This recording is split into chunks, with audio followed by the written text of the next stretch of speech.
Good morning, good morning, good morning. Welcome to another episode of On the Couch with Creatives.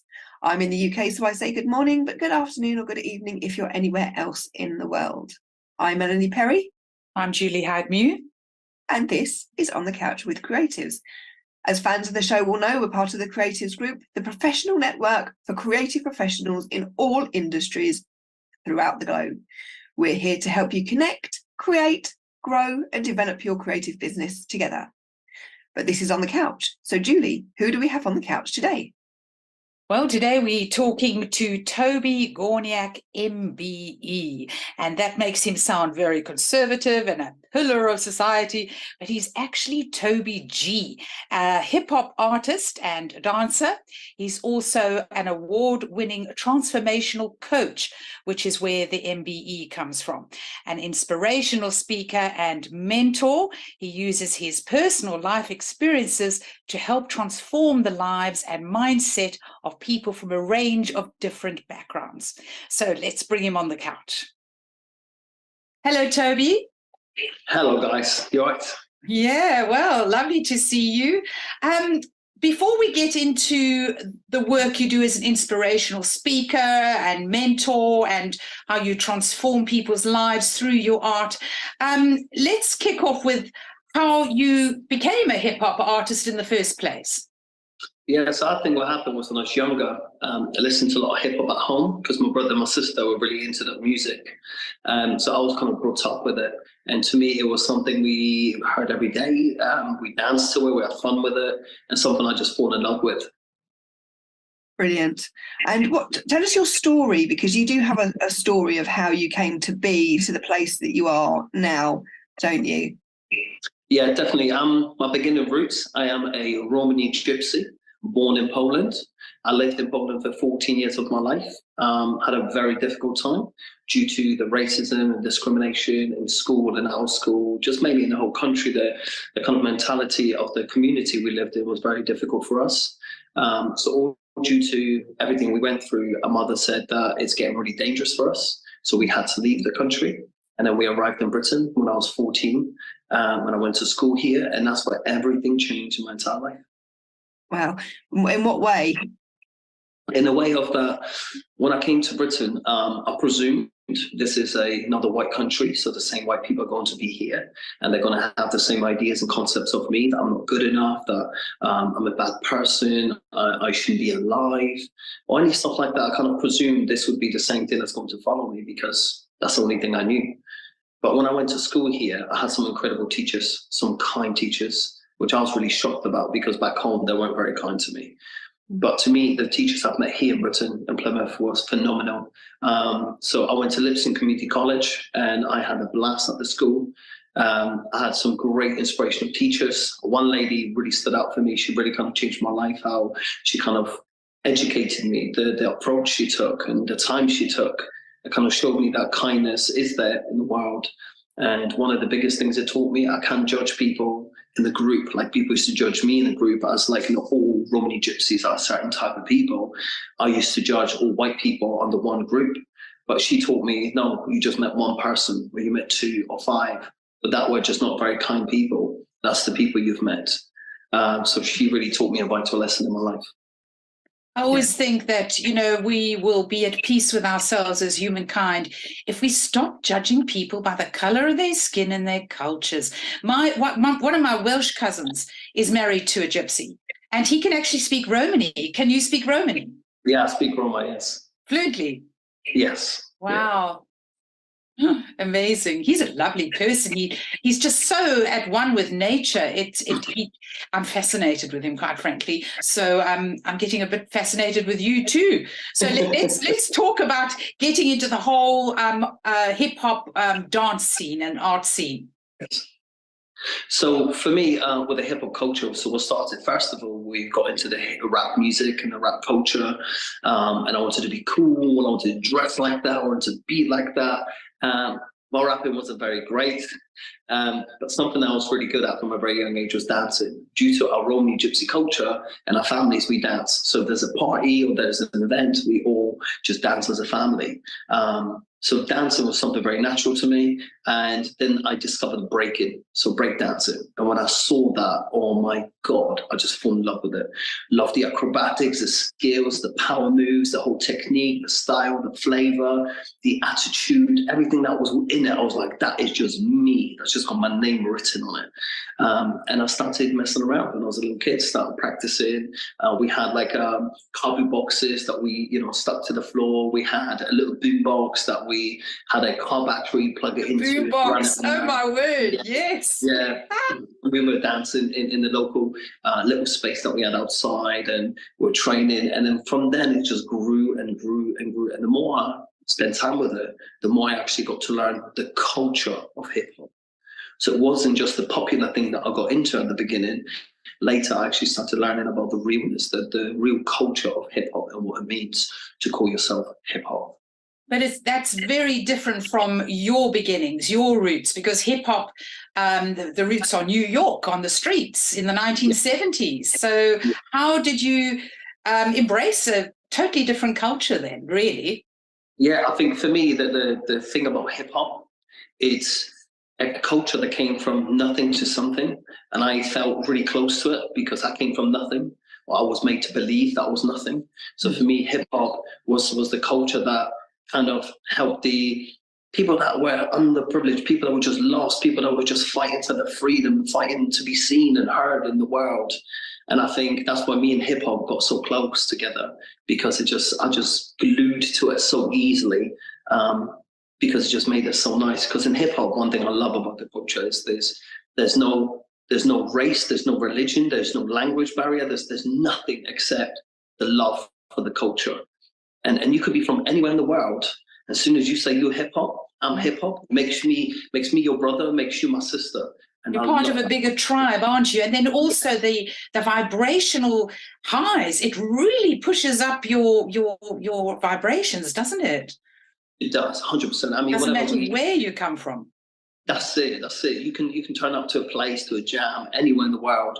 And that's something I love, that you just made to feel part of the culture, part of the community, part of the family. We do shows and performances all around the country here, and anywhere we go, even if people don't know the culture or the dance, they're welcomed, they're invited to come and join in and be part of it. And that's something I really love from a culture, that the word unity is at its heart of the culture.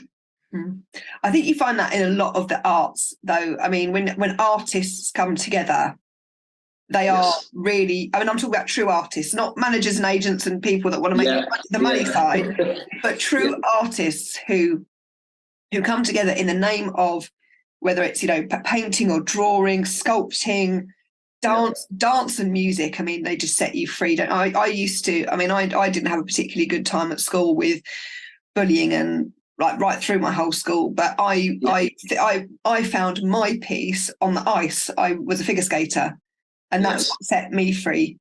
And even now, although I'm sort of arthritic riddled old person, even now if I get on the ice, it sets you free immediately. You get that feeling, the music starts, and you're flying. And I can completely relate to that. And I think that people like yourself who teach children to embrace the art, embrace humanity, embrace the love and the good things.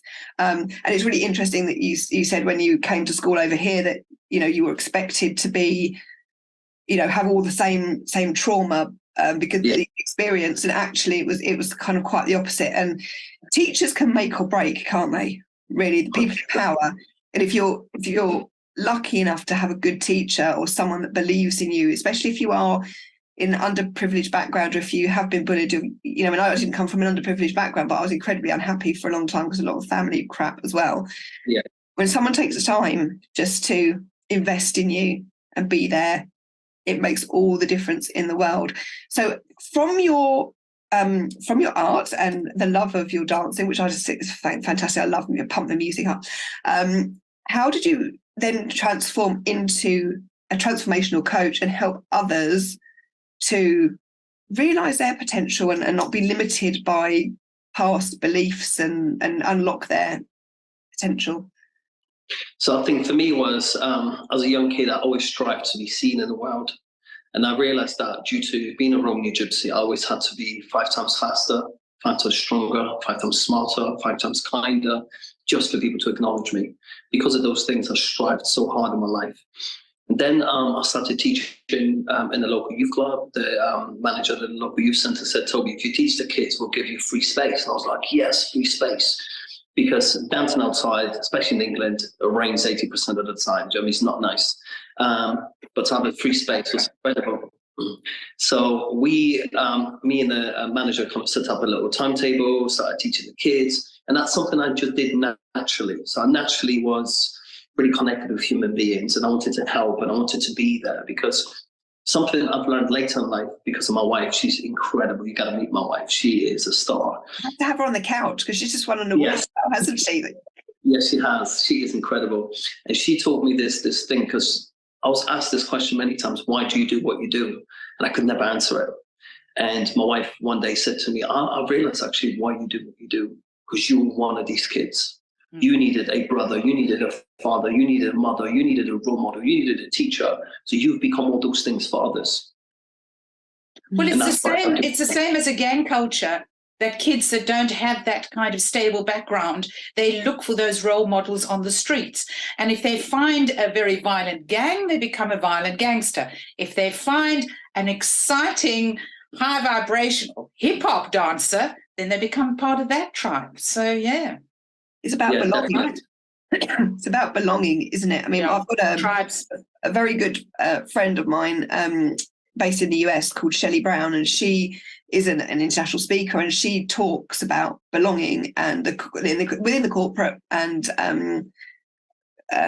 sort of travel space. And, you know, it is so powerful because everybody just wants to belong. And if you are a kid who's struggling, and you know, it's so easy to get sucked in by the wrong people. But if there are enough groups of the right people, and people have shown that children from disadvantaged backgrounds, if they get involved with the arts, if they get involved with sport is another great thing to get kids involved with. They excel. You know, no kid is born stupid. No kid is worthless. No kid should ever be told that they are anything less than amazing. You know, they're little human beings. I mean, human beings are pretty amazing. And it breaks my heart to see children. I'm very, you know, I always wanted to be a mum. So when my little boy came along, that was it. I wish I could have had more. But, you know, I can't bear cruelty to children. I can't bear people who say evil things to children or make them feel awful. And people like yourself, I just think it is just so wonderful that provides safe spaces for children to shine. Yeah, thank you. So yeah, for me, that's the most beautiful thing about the culture now, how we kind of moved on to being an inspirational speaker, being a life coach, is I never realized that everything I was doing, that is what I was doing. So before my dancing career started, before my life coaching started, it's something I did every day. So if any of my friends had any problems, they come to me for the wisdom. If any of my friends had any problems with the friends or girlfriends or something with the mom or dad, they would come to me and say, Toby, can you speak for me? Can you speak with me? Can you be there? And I already had that from a very young age. So from a very young age, I was responsible for my family. I had a job at the age of 7. I was in carpets with my uncles, making money, helping my mum out. I was made to be very responsible at a very young age. Because of that, I matured very fast. And I had the pleasure to spend a lot of time with my older members of the community. Because of that, I've learned so much knowledge and so much wisdom from them. And just to be able to be in a space with them, to be allowed to listen to the conversations, it taught me many, many lessons. And so what did you start off with? Did you just start talking to kids on the street, or do you actually hold formal dancing sessions? How does it work? So when we started first, we started a workshop at the youth club. So we had our own crew, our own little team that we created in the local area. And then that team started doing shows and performances, and then they were teaching other kids, and they were taught my principles. So there were a couple of rules if you join my company and you joined a crew, and there were 5 elements you had to live by and represent them every single day. That was a requirement. That's the only thing I ever asked for, which was the 5 elements, which was respect, peace, love, unity, and having fun. That's the 5 elements. So each person, each one of my students had to do that. That's the only thing they were asked and required. And then they had to pass that on. So the other thing we talk about is teach to teach. So everything I give you, all the love and the respect and the acknowledgement and the kindness, I need you to take that and pass it on. You know what it feels like now. Pass it on. And the most beautiful thing ever, I think, as a teacher or educator can ever receive, when you stand back and watch the kids do that work, it is just one of the most beautiful things. With another child teaches a child, it is just breathtaking. And even like some of my sessions, I get adults that come in and they don't know none of the basics of dance or anything. And I'll say to the little kid, which is like 7 years old or 10 years old, I'll be like, oh yeah, you're teaching this person might be in their 30s. And they're like, what? This little kid's going to teach me? I'm like, yeah. This little kid knows the knowledge and knows the skill, how to teach you the foundations. Because we believe that knowledge comes in all shapes and sizes. So when you have the knowledge, share it with others. So during that journey, with me and my wife, then we set up our company and we set up our own buildings and we started running all our workshops. During that journey, there was a big need in the community for inspiration. There was a big need in the community for guidance and support. And so we started providing that. So a lot of my work was based on the need of the community. And that's why. When you say the community, where exactly are you based? How many people are you involved in? So I'm based in Plymouth in the UK, and I'm involved with like hundreds of different schools, colleges, community groups, youth groups, universities. I work with local national organizations. So I'm actually like all over the place, but mainly in Plymouth. I would say on a weekly basis, around 400 to 500 people I work with, including schools and colleges and groups. Well, you know, right at the beginning, I introduced you as Toby Gorniak MBE. Sounds like a pillar of society, but he's not. But actually, you are. You're not the old-fashioned idea of a pillar of society, a doctor or a pinstriped banker. You are actually more than a pillar of society. You're basically a foundation. You're building up, aren't you? Yeah, definitely. I feel more like I am the brother, I'm the friend, I'm the dad, sometimes I'm the mum. Whatever they need to be at that moment in time, I become. And I'm really lucky that I have the opportunity to do that for the community I work with. And it's not just children, is it, Toby? It's adults as well you help.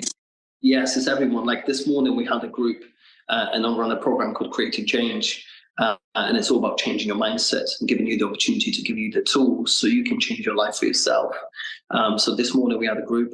One lady there is 67 that turns up and takes part in our classes. And there's lots of other people between 18, 20, 30, 40, all different types of ages. And in that group, it's all about giving people the tools that sometimes they didn't receive because of society, because of culture, because of family, because of upbringing.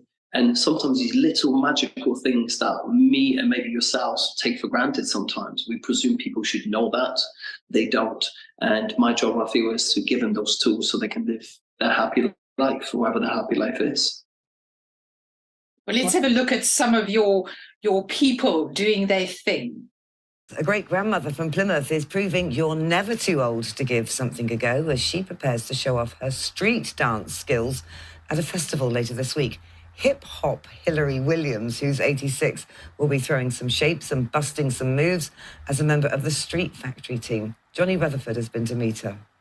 Hip-hop at Street Factory, but check out the 86-year-old great-gran getting in the groove. And 1, and 2.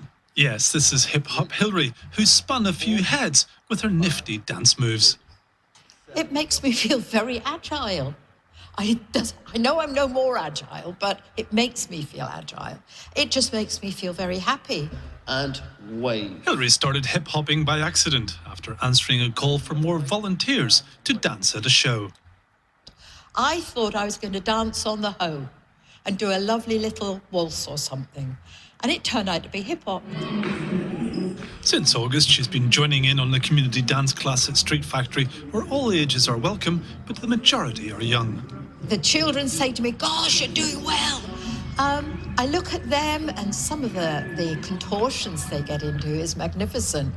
But it's just a very happy experience altogether, and I try never to miss it. Down with the kids? Down with the kids. And the show she volunteered for is this Friday, called Roots Up. The Roots Up Festival was firstly designed to be part of the Mayflower 400, and we have ended up here due to COVID, few delays and few more tries, but we're here now. So we're really excited for the event, for the festival. It's to bring the community together. We all went through a lot, and I think this year just brings some joy, happiness, and unite the community together. As well as dance, the show will include theatre, rappers, R&B performers, a hip-hop band, and of course, DJs. It's good and it's important because it brings different people together, you know what I'm saying, from different backgrounds. Because hip-hop is one thing that unites a lot of people, a lot of demographic, bring them all under one umbrella. So my brother G Prime comes from an Afro-Caribbean vibe. I come from an Afro-Latin vibe. So we're just trying to mash up the place, represent Street Factory, my brother Toby G, and bring a whole family together with different energies, different vibes, and basically is bring the world together as one. And you can catch the 3-hour show in Plymouth City Centre from 6 p.m. onwards this Friday. Johnny Rutherford, BBC Spotlight, Plymouth. DJ Price. So that was Street Factory doing their stuff. Fantastic, Toby. I just think it's marvellous. I really do. Thank you. Well, you obviously enjoy it. Oh, I love it. Love I might have to come down and have a go. Yes. Oh, bless you. Yeah.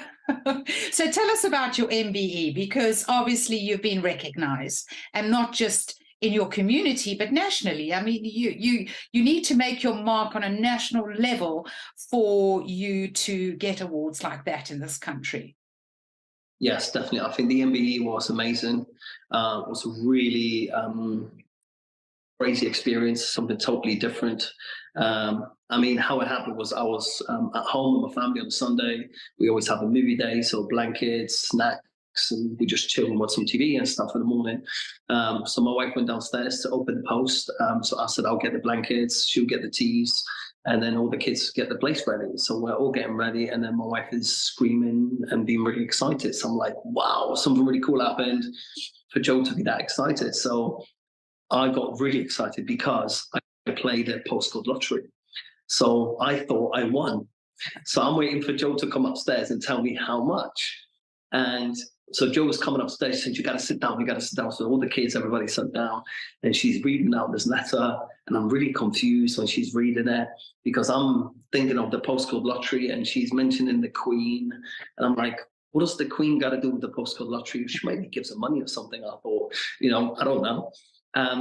So then she finished reading the letter, and I'm like, so we didn't win no money?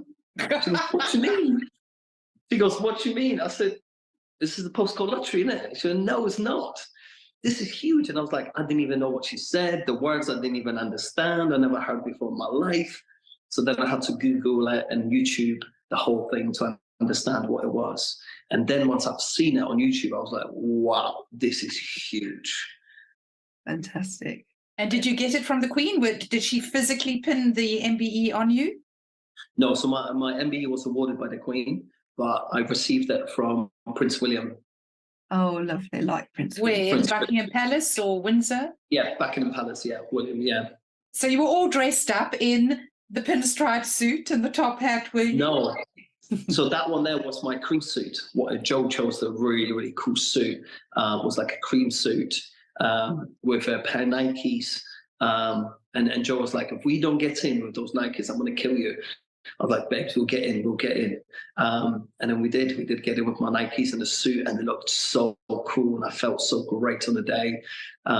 So yeah, it was a really, really special day, but a really weird day, because when we left, I was like, did this happen? Was this real? Like, somebody needs to pinch me, like, is this happening? Do you know what I mean? We were just, I was in a daze. I just couldn't believe that happened.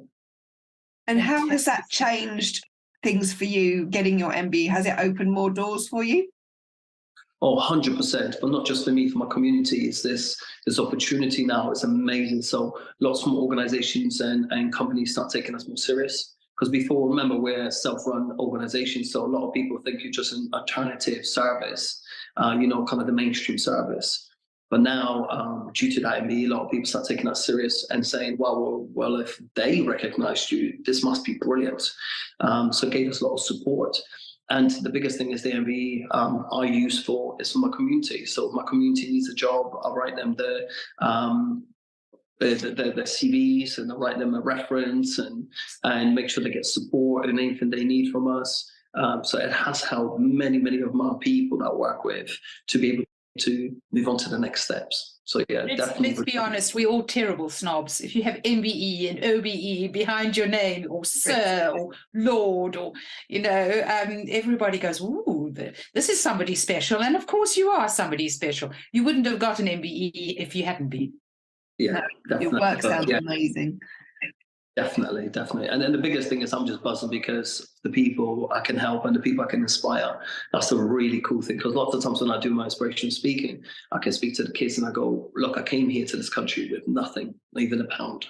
We escaped our own country, we came here with nothing. I couldn't even speak the language. And now I received an MBE. I mean, that's just mind-blowing. And my wife says we're about to write a book and everything, and it's going to be called Refugee to MBE. Because that's when I started. That's how I started. I came here with nothing. And now to be in the position I am now is just incredible. So it shows people that anything is possible. That's fantastic. And what kind of tips do you have for people who want to be hip hop artists and also to use it to inspire their community? Do you have any top tips? Oh, 100%. Number one tip, create it, make it. So if that's a dance, start dancing. If it's painting, start painting, create something. Once you created it, share it. Number two would be share with people, show people. So one of the things I'll say to dancers is this: if you want to be seen and recognized, start dancing in your local city center. You can ring up your local council, say, can I do a performance every day, 5 days a week at 12 o'clock or whatever time you have, say 12 o'clock, for 10, 20 minutes, that's all it takes. You do that for a month, everyone in the city will be going, oh, where's that dancer? I was waiting for them. I always see them when I walk by. Suddenly people talk about you, suddenly people see you, suddenly people film you and they share you. So it's a really nice, easy way to start showcasing and sharing your skills and talent. Yeah, I think that's really true on all points. You know, starting, share it. You can't be a shrinking violet. And today, as you just touched on with social media, it's never been easier to find where your local hubs are. You know, join a community group, a church group. Yeah. You know, your local, say, town centre, and maybe they'll be able to say, yes, you can do some performance art and won't charge you for the space. Some might not. But if they do, there's always a way. And I think it's seeking out the right people. And you can do that through your school, you know, through your community. Or networking groups like creatives. Yeah, through networking groups like creatives, exactly. There are people out there, and people do like to help, don't they? Yes. Really, they do. There's a lot of negativity out there, but actually, in my experience, most people do like to help. And if you're asked for help, it kind of strokes your ego a bit, doesn't it? You think, oh, it's asking me. Yeah.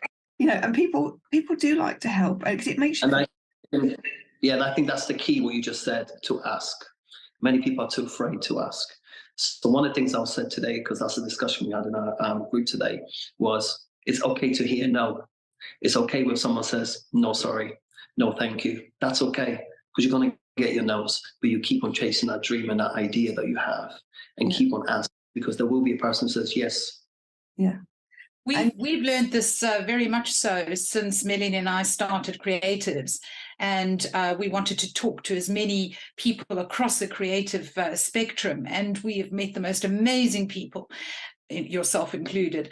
And I would say out of 50 people we've asked, I think I've had one that has said no. One out of 50.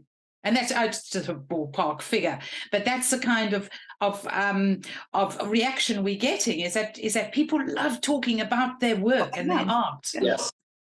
So it's been a wonderful journey for us too. It's raised our vibration. Just being around people like you that operate at a high vibration. Definitely. And I think for me is one of the things I said today as well was I love when I hear no, because it just inspires me to do more and to do better. Yeah. So whenever I hear no, I was like, thank you for that one, because you just pushed me and gave me more encouragement to do more and to do better. So I do find I'm a very resilient person, and I know there's always a way and anything is possible. Yeah. And I live by that, and I know that, you know, you can do anything. Just got to be brave enough to take the no's and take the difficult moments, because once you get past those, everything else is beautiful. And whenever you hear a no, it's never personal. You know, there's always a reason for that no, whether somebody's too busy or something else is happening. But 99% of the time, when you hear a no, it's never personal. So you've got to. It might be. I mean, 0.01% 1% might be because they just don't like your face, or they don't like the way. But that's rare. That's rare. To be fair, it's rare. Usually other stuff going on, so it's not usually personal. Just because that person might not have the time or whatever, you know, just ask the next person. Ask the next person. That's it. Yeah. Right. We are at that point in our show where we are going to do the values jam game, and this will be interesting because basically you need to just answer these questions from the depth of your soul without your mind getting in the way. So we do get the most amazing answers coming out of people, especially creative people. They come from a very special place. Okay.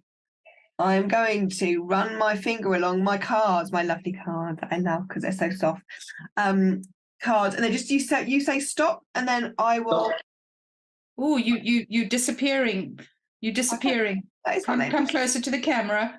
That's not there. I'm not completely. You and your cards are disappearing. Right, he said stop there. I've got one here. Yeah. Right. There you go. Sort of in the middle.